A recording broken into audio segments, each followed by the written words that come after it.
Bonjour.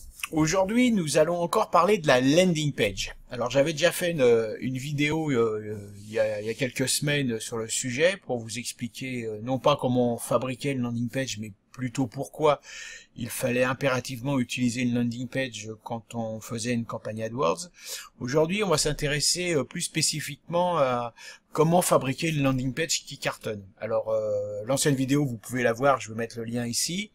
Et je vais vous mettre aussi un lien vers une page de la Web Academy où vous pourrez en détail retrouver les 8 points importants à bien respecter pour fabriquer une bonne landing page.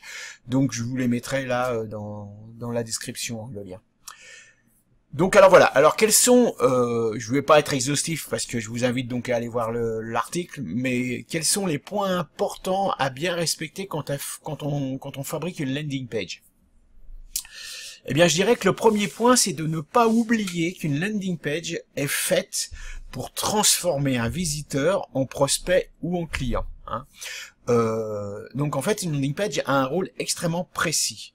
Elle va capturer un visiteur soit en référencement payant, soit en référencement naturel, mais on y reviendra dans une prochaine vidéo.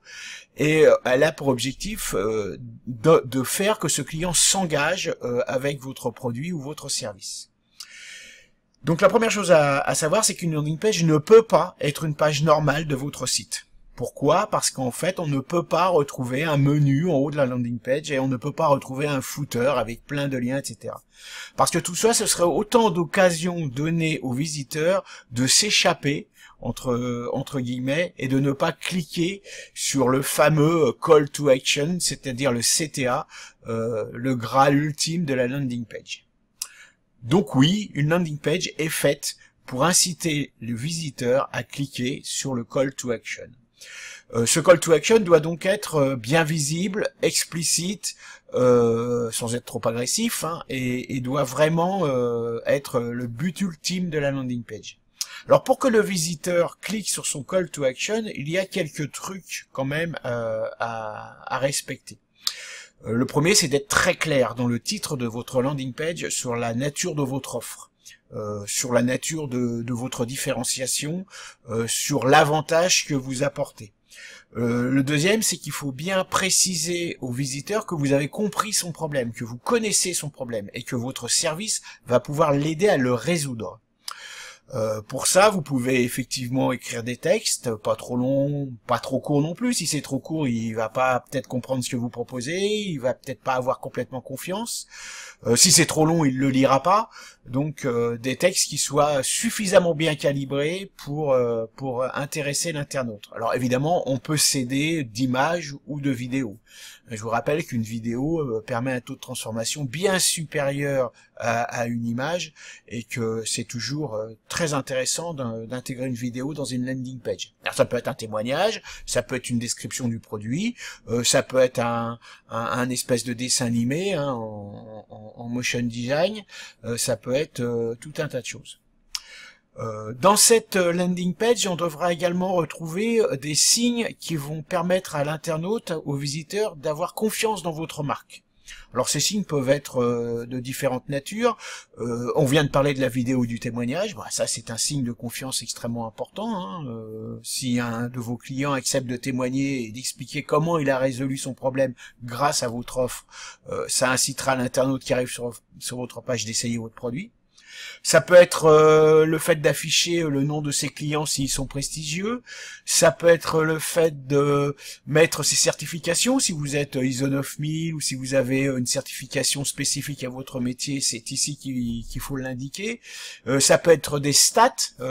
Sur par exemple, vous avez permis à 80% de vos clients de résoudre leurs problèmes. Alors attention, à condition que ces stats soient publiés par des tiers, sinon on pourrait imaginer que vous mentiez.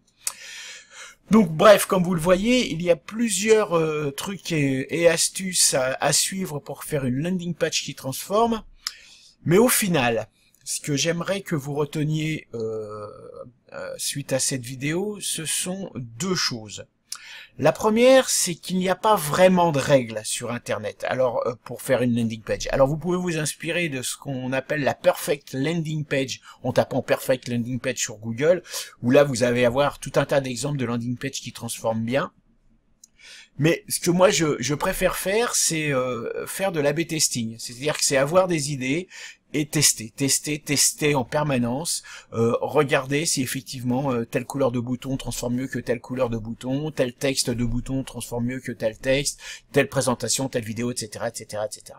En fait, pour dire que c'est encore une fois, hein, comme dans le gros hacking habituel, c'est un système d'itération qui va nous permettre au final d'obtenir la landing page qui transforme le plus.